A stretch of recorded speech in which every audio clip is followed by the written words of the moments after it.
this computer. Awesome. All right. So I'm gonna start out by mentioning who you are. So this is Kaelly Arellano.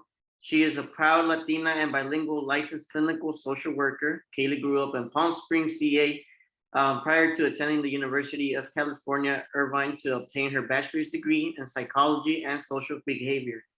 Kaelly earned her master's degree in social welfare from the University of California, LA, and experience ranges from inpatient medical social work to outpatient school-based and field-based services dedicated to serving minority communities. Damn, you do a lot. But I read a little piece of who you are, but can you just tell me more about you, something that's not written on your bio?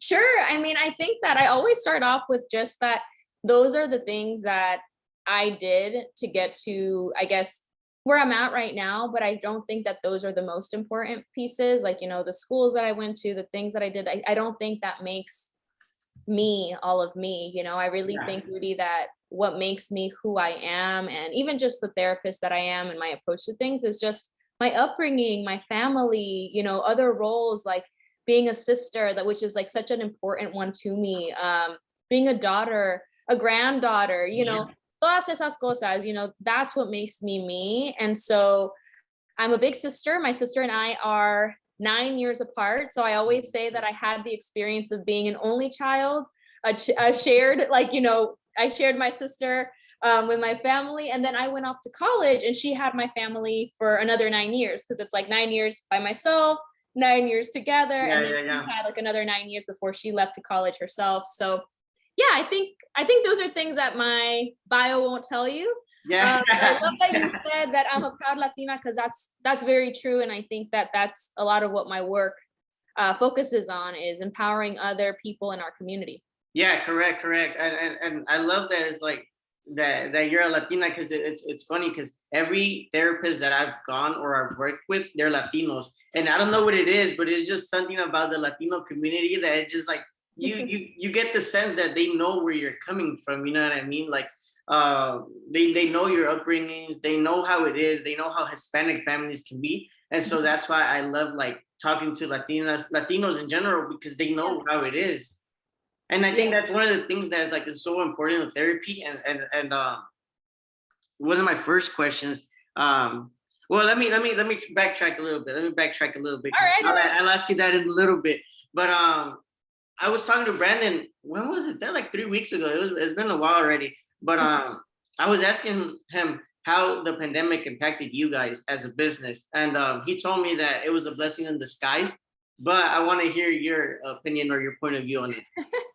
Yeah, you know what? I mean, I think there's two parts, right? When we look at just us as a business, I think it was truly a blessing in disguise, in the sense that, who would have known that, we would be home all the time.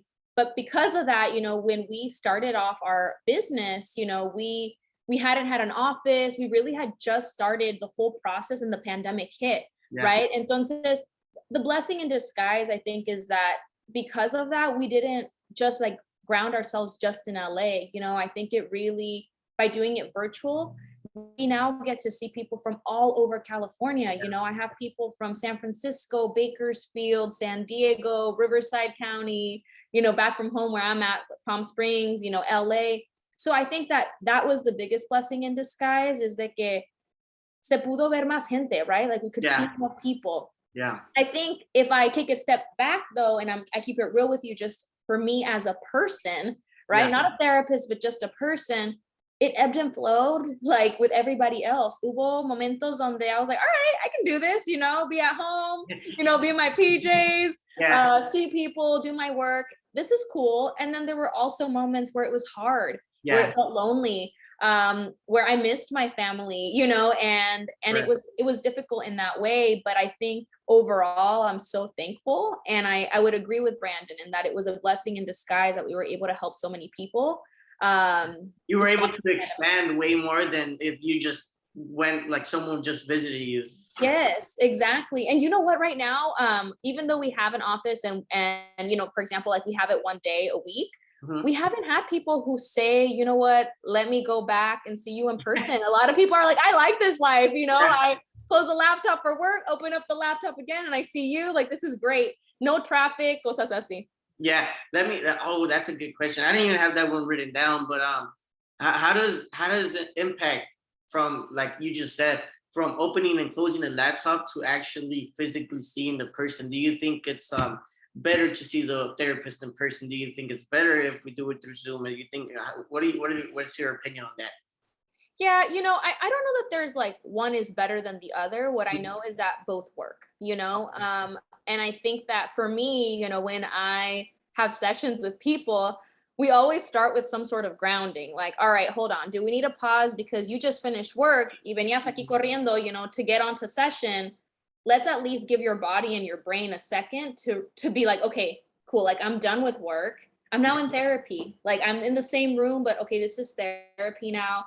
And so sometimes we'll like take deep breaths, or I just like say that out loud, like, we're in therapy now. El Yeah, trabajo ya se acabó. Tomorrow's a new day. We can get back to relax. that after, right? Yeah, So, I think both work. I would be lying if I said, I don't miss seeing people, o sea, literally in person. Just because I think that's like the social nature of us as people. correct. But what I can say is that I really have all the confidence in that this type of work really works for a lot of people. I'm not saying it works for all, but I think for the clients that I've seen, I feel like it really has worked. And that's what we've been doing for the last, okay, what year are we in? We're in 22 already. I think we're in 22. I lost count too. It's just everything's been so online that you just forget literally time, that you just let me ask you the second question. Mhm.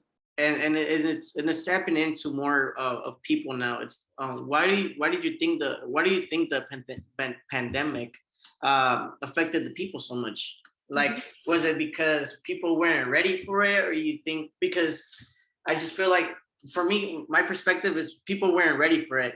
Mentally they weren't ready to cope with all the stress that the pandemic was going to bring. But I want to hear your take on it. Why do you think it affected people so much? Yeah.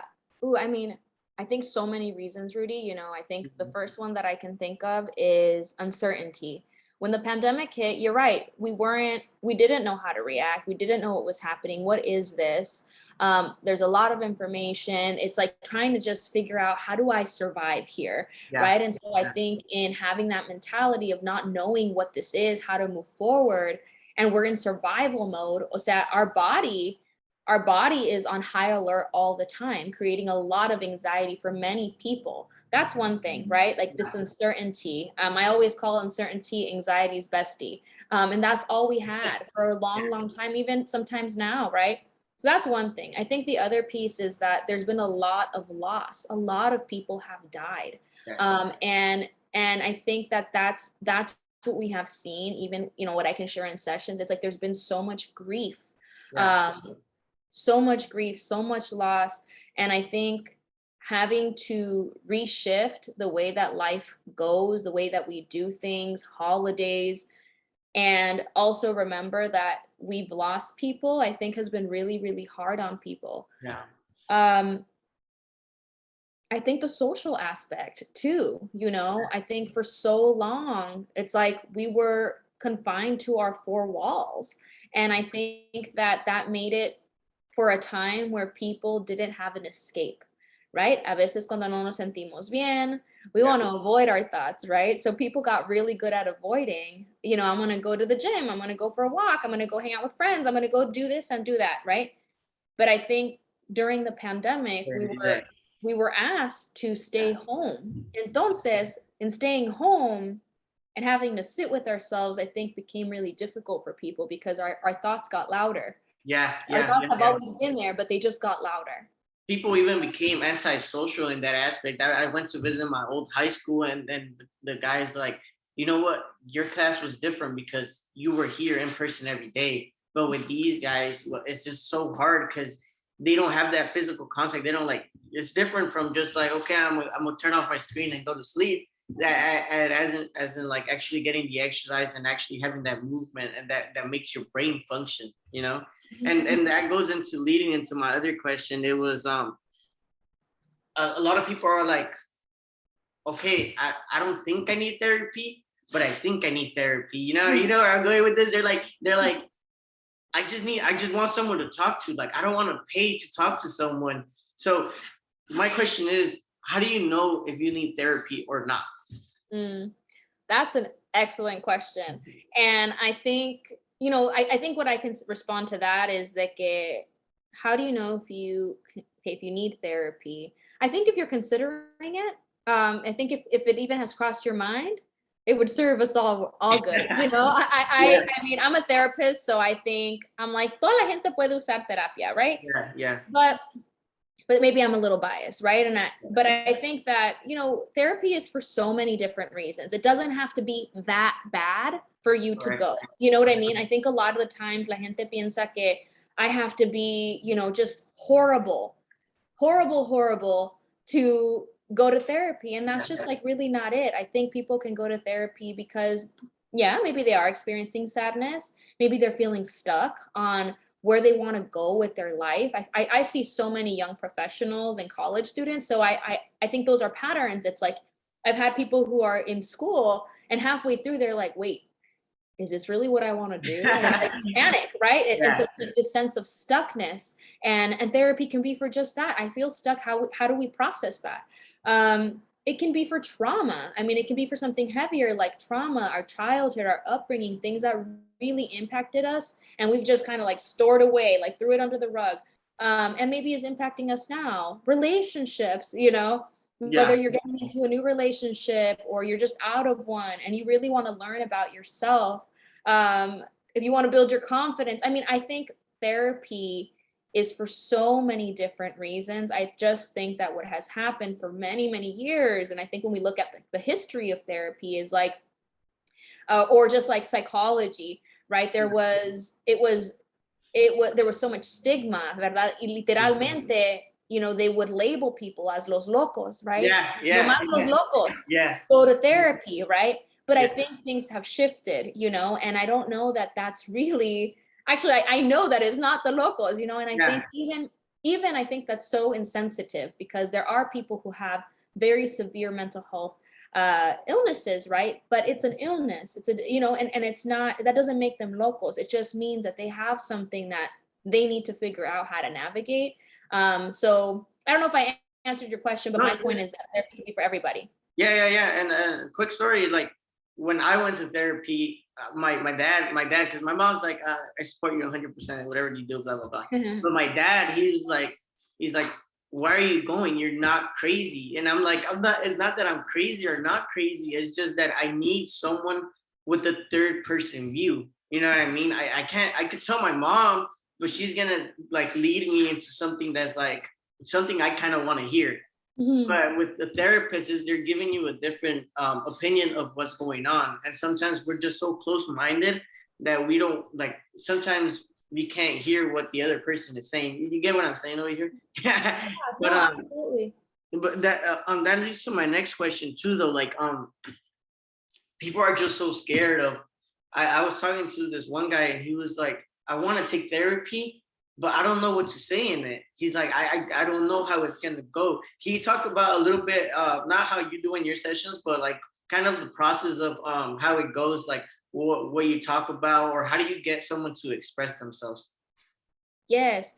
I guess to one of the things that came up is just, how earlier I said uncertainty is anxiety's best friend. And it's Yeah, like, yeah. and I think that that is often what stops us from trying new things, right? So Mhm. if we have a friend or we are somebody who has never tried therapy and it's like, pues, ¿qué me van a decir? ¿Y qué les voy a tener que decir? And is it going to be weird? And what if this? There's so many uncertainties that stop people. And so I'm glad that you're asking this question so I can just Yeah, share about the process, yeah, please. right? So one of the things, for us, we provide this, but many other therapists do too, is, a lot of the times, people provide consultations, like therapists provide consultations. And Right. I think, I love it when I get people who have never been to therapy before, because I make it my mission to Yeah, make it as comfortable for them as possible, because it is scary, and yeah, I'll say that even for me, I remember when I was looking for therapists for myself, I emailed, right? So to request a consultation, and I literally, and I'm a therapist, right? And I took deep breaths. I was like, all right, it's all good. Like, I'm just going to press send. And I was like, all right, send, you know? And so there was this nervousness because we are putting ourselves in a space to talk to someone else who we don't know, who's a stranger, right? Stranger Yeah. danger. Entonces, we, you know, it makes sense that we can be nervous, but I guess to go back to like, what do those consultations look like? You know, Mm-hmm. the purpose of the consultation is really para que ustedes, right? Everybody listening Yeah. can know, is this person, is this therapist a right fit for me? You Yeah. know, so that you can kind of get their vibe, right? We all as therapists are different. We get maybe Yeah. similar trainings, but the way that we approach things, just because of our own backgrounds, who we are, you know, is different, right? Yeah. Entonces, really, I wanna reframe it for all of you to think about, yo voy a hablar porque yo quiero ver, is this person right for me? Yeah. Versus feeling like this is about judgment to you, Yeah. right? Yeah. Because Yeah. on the therapist side, and I guess I'll talk about me as a therapist, when I have someone call me, you know, what we talk about is just like, what motivated you to call me? You know, Yeah. what got you to call? You know, because it can be so hard to take that first step. So I'll ask about that. Then I'll share with them, you know, a little bit about how I do therapy. And then we talk about rates, and we talk about how often, you know, we want to see each other. How soon do they want to start? And they always have the option of thinking about it. You can call multiple therapists, o sea, Yeah. hablarle a unas 5, si quieren, 10, and call them and talk to them and then decide, you know what? Kaelly was the most bomb therapist. I'm gonna go to her, right?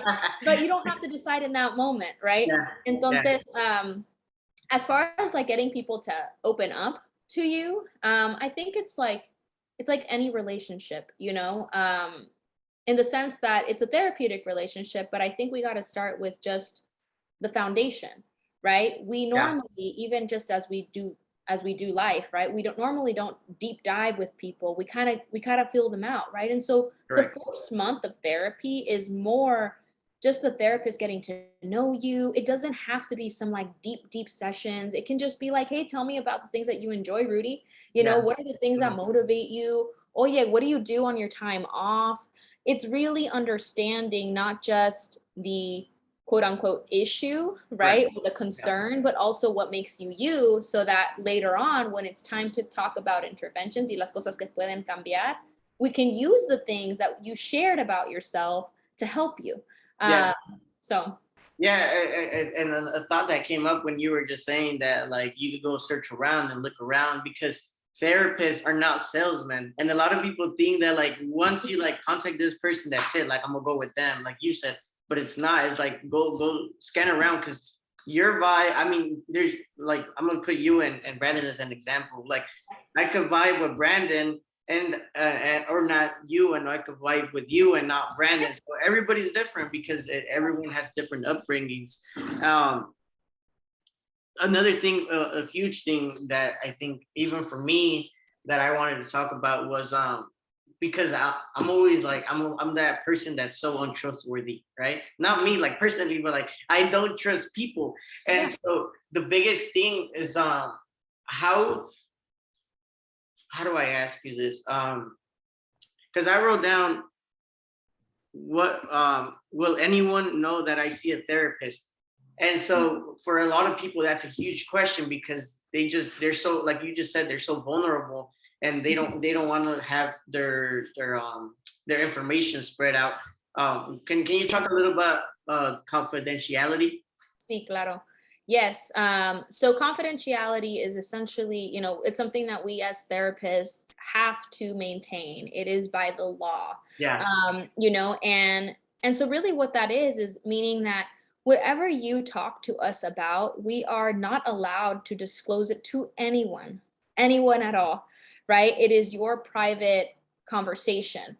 I think even when like, let's say, and you know, for us, we only service 18-year-olds and up, so adults, but for, let's say for people who are minors, right? And yeah, they go to therapy, there is a fine line there, right? Because, well, wait, you're going to talk to my parent, but you're also going to talk to me, right? Because yeah, I'm a minor. yeah, But the yeah, reality is that confidentiality should be maintained in that space as well. So whatever you tell your therapist as a teenager, right, or as a child, that needs to be maintained. It's not like that therapist is gonna go and tell the parent, oh, fíjate que tu hija me dijo que blah blah blah blah, right? your daughter said such and such thing. The only limit to the confidentiality, and I think that this is important to know, is by law, right? Therapists are mandated reporters. And I think that usually freaks people out. It's like, whoa, whoa, whoa, whoa, whoa, what do you mean? Right. And really the only mandate is this. If you are telling us something that makes us feel like you or someone else is in danger, right? So you're talking about physical abuse, sexual abuse, emotional abuse, things like that, then we by law need to disclose that.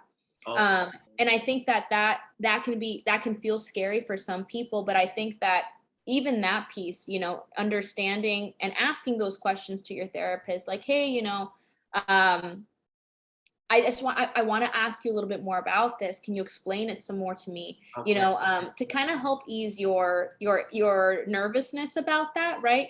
And I think a therapist is you know, needs to disclose that from the get-go, usually even in like the paperwork que firman. That they give you.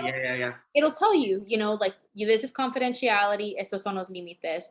And then the other piece is if you are a danger to someone or yourself.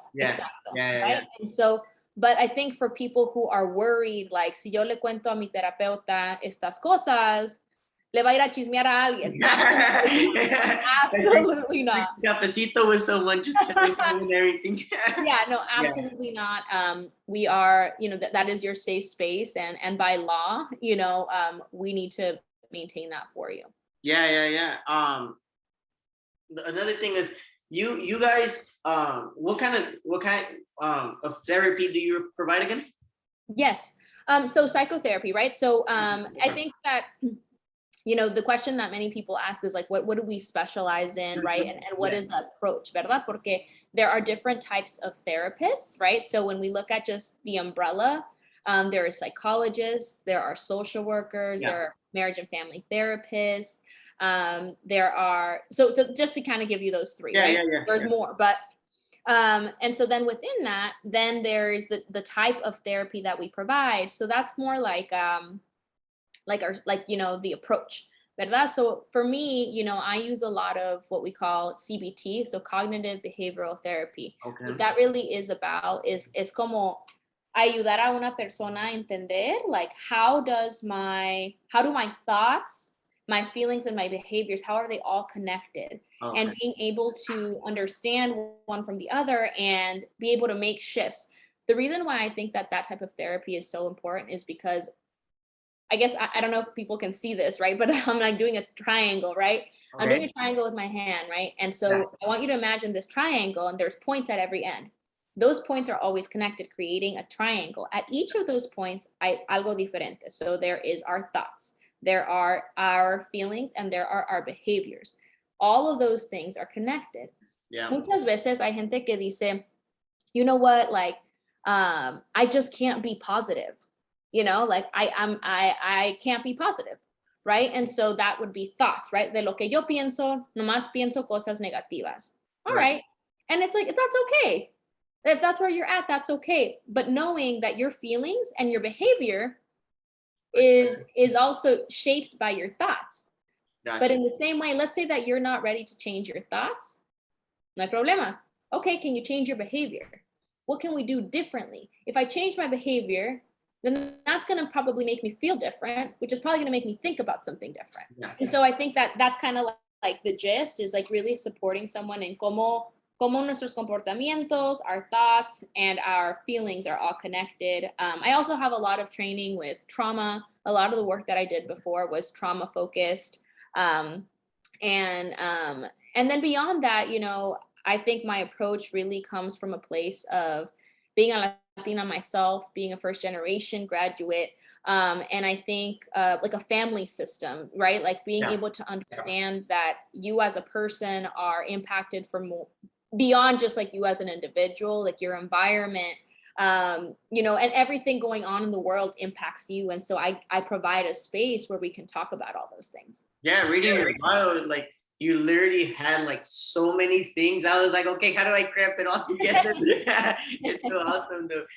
It was funny how you did the triangle, because that's something that worked for me, because when I took therapy, that's exactly what she did. She would take a situation and she's like, okay, like these are them, these are that. But what I'm trying to tell you is that for me and for a lot of people, therapy works, and a lot of people are just scared to take that first step. Another thing I wanted to get into was there's a lot of people think that therapists prescribe medicine. You know what I mean?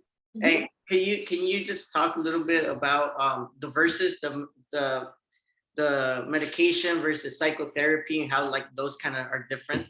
Yes. So therapists, I guess therapists under like social workers, marriage and family Mhm. therapists, psychologists, we are not, we are not able to provide medication. Okay. We do not provide medication because we are not doctors, right? So we can't provide any sort of recommendation regarding medicine. Okay. What we can do is refer people to a psychiatrist. A psychiatrist is a doctor who focuses on mental health, right? And so they really understand both mental health and medicine. And so when a person is, let's say that I'm working with a client and we've been doing therapy, and you know what, I'm like, you may benefit from consulting with a psychiatrist. A ver qué te dicen, right? Yeah. Being able to figure out, could you benefit from some sort of medicine? I refer them to psychiatrists. Okay. The psychiatrist and myself, we can still have a Yeah. conversation if the client allows it. Si me da permiso, right? Because Yeah. confidentiality, Right. right? If the client allows us, then we're able to contact the psychiatrist and say, hey, I've been working with this person. These are the things that I've noticed. These are the things that we've been working on. This is what's improved. This is what we've been struggling with. Then the psychiatrist can make an educated recommendation, right? So they not only see the person and do their own assessments, they then consult with the therapist y pueden decidir, okay, este medicamento fuera bueno para ti, right? This medicine Correct. would be good for you. Um, that I don't know if you can share this or not, but I'm gonna ask you and see if you decide. But how do you know when someone needs a psychiatrist? Yeah, that's a good question. I think that I guess I'm going to take a step back, Mhm. right? When we're talking about just the Latino community, right? I think that there can be so much stigma surrounding medicine. Yeah. ¿Verdad? You Yeah. even talked about just like this trust component, right? Mhm. Entonces, when and I say this to people, even when I think about like mi abuelita, right? Okay. Puede tener un dolor de cabeza así, boom, boom, boom, right? And she won't take medicine, right? It's like we as a community, of course there's exceptions, Yeah, ¿verdad? yeah, But yeah, yeah. we as a community, I guess in general, have these ideas or have been passed on ideas de que la medicina esto, la medicina, I don't want to become addicted. That Yeah, is yeah. often what people say is, I don't want to become addicted to medicine. I don't want to be dependent on medicine. And so that really stops people from being open to medicine. Correct. And I'll share with you that even for me, right? Um, because I'm a person, right? I remember when I was working at a different agency, not for ourselves, I had a conversation with one of the psychiatrists, and I said, um, and I explained what I just said to you. I said, we have so many ideas about medicine, nuestra comunidad, and that creates a big barrier. And I remember she told me, she said, Kaelly, sometimes, and it depends for the person, right? Sometimes medicine for people is for a temporary time. She's like, I want you to imagine that sometimes medicine is like a floaty, right? It's like we throw you a floaty so you don't drown, so you can catch some air, right? And then once you're stable, then you can have a conversation with your psychiatrist on, is it appropriate, right? Because they're the doctors, Yeah, not us. yeah, Is yeah. it appropriate to wean off of it, to kind of slowly reduce from it? There are other people, because mental health isn't just las cosas que nos pasan, right? Our mental health can also be genetically speaking, chemicals in our brain, right? Correct. Entonces, for some people, they may benefit from long-term medicine. Correct. But I think that for me as a therapist, it really depends on kind of the presentation of the client, the progress or lack of progress, history of family. Like, are you someone who has had a long history in your family of a certain mental health concern? And Yeah. so when those things happen, because I'm not the doctor, then I'll say, you know what, why don't you speak to a psychiatrist? Y ahí pueden decidir. The good thing about psychiatrists as well is that you can have that same consult with that, like we have with us, right? Where you can say, this is my fear, right? I'm scared about addiction, or I'm scared about this, or I'm scared, I don't want to do medicine forever. And as you tell your doctor these things, right, the psychiatrist, then you guys are able to come up with a plan. Yeah, correct. Mhm. Yeah, that one's awesome. I mean, I took they gave me pills before when I was like in a bad situation, but like you said, it's not like something long term. It could be something short, and that leads into the next question. Actually, something short, like when do you know it's time to end therapy? Because I think that's a lot of things that like people are like, I think I feel better, and then next week they feel bad and they're like, oh man, I shouldn't have ended it. Can you talk a little bit about when do Yeah. you know it's time to? I can do Here's it the truth. myself. Here's the truth. I think one of the things that they teach us as therapists is that from the moment that we start therapy, we're already in the termination process. Okay. What do you mean by that? Because a therapeutic relationship isn't permanent, right? A therapeutic relationship is temporary. Correct. ¿Verdad? Entonces, but to go back to your question, which is how do you know when you're ready to be done? Yeah. The first thing is therapy is voluntary most of the time, right? Therapy is voluntary. And so when that happens, right, you can decide for yourself, because you are also your expert. Yeah. ¿Cómo ando? ¿Cómo estoy? Do I still need to be seeing this person week after week? So you have some say in it too. Correct. Then I think as a therapist, and I'll share with me as just, from a therapist hat point of view, I think that for me, I really, with my clients, usually I recommend starting with weekly sessions. So that is what I recommend, mainly because I'm able to really get to know them. They get to get comfortable with coming to therapy. We kind of create a routine, ¿verdad? And I think that once it seems like they've started to make progress, we put in some interventions and they're showing progress, then we talk about, hey, what do you think about going down to every other week? ¿Verdad? Correct. Let's talk about every other week and we'll kind of check in, a ver cómo te va. I think even if I have a client who, let's say we go down to every other week, y regresan and they're like, I had a really horrible 2 weeks, Kaelly.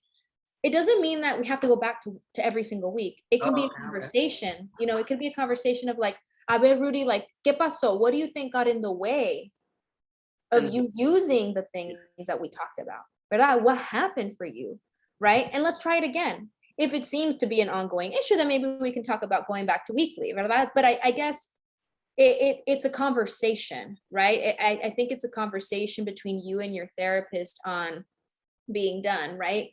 So for me, that's the way I like to do things, weekly to bi-weekly to then monthly, and then we close. For others, sometimes it can also be a planned therapy, right? So, por ejemplo, tú dices, you know what? I really just want to focus on this one thing, and I can only afford therapy for 3 months.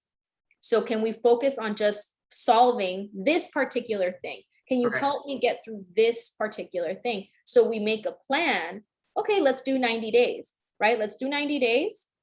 And at the end of those 90 days, we can close because that's what you decided that you wanted yourself.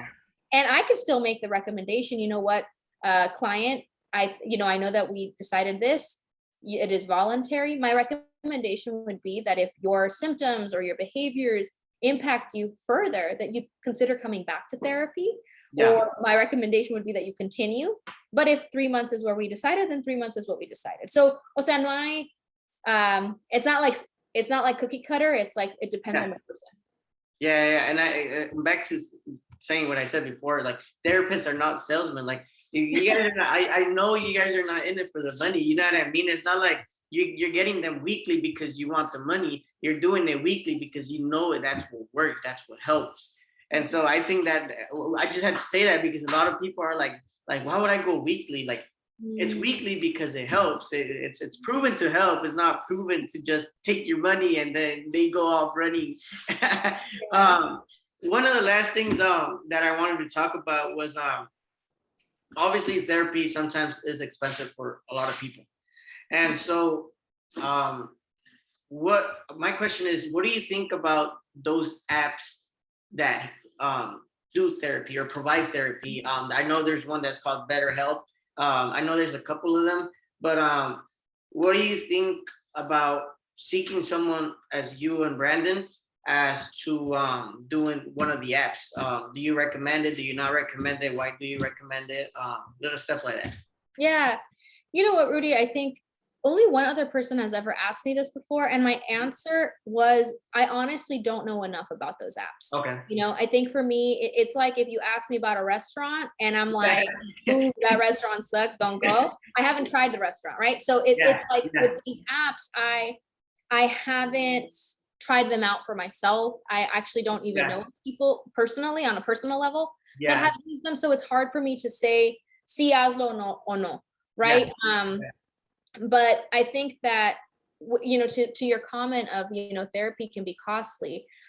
You're right. I think it can be costly. And I think there's two things there, right? So I think on one end, I think it can be like our mindset, right? We invest in or spend, right, on so many things, right? Zapatos, carros, you know, going out to eat, you know, all of these things, right?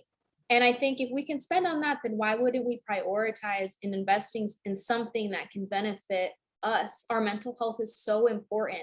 It's as important as our physical health. It is all connected, right? And I think that being able to think about like, what would it look like if I, for once, invest in me? No en cosas, but in me, in bettering me. Right. So that's one thought. But the other piece is like, okay, I want to invest in me, Kaelly, but I still don't got the money for it. Right. So good talk. And so for those folks, which I totally understand, right, there are different options. You know, there are certainly nonprofit agencies that, you know, you can reach out to, or people who have like Medi-Cal, donde hay agencies that provide you services. You could also, if for people who have insurances, you can go through your insurance. For people who are like, you know, I don't have insurance, but I do want therapy and I want something that's really cheap. There are certain websites that you can go to. I think one of them is openpath.org. And so that one is one that, you know, there are reduced rates for therapy sessions.